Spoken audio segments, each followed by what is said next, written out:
how to fix Threads login error. So to quickly fix the Threads login error, you can start by re-authenticating via Instagram app because Threads is closely tied to Instagram. Authentication bugs often occur between the two. So what you have to do is open your Instagram app, then tap on your profile picture at the bottom right. Now tap the menu at the top right. Then scroll down to the bottom, then tap log out. Once you're logged out, clear your Instagram apps or offload the app from your device's settings. Once you do that, reopen the Instagram, then log back in and then try using the login with Instagram option on the Threads app. Now the next what you can do is clear the app cache and data on your Android device and upload the app on your iOS device.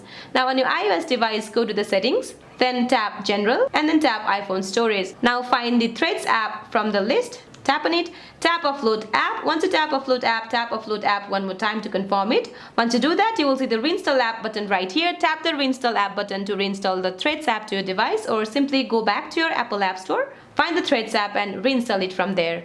So that's it for this video guys. I hope this video is helpful. Please don't forget to like and subscribe. See you in my next video.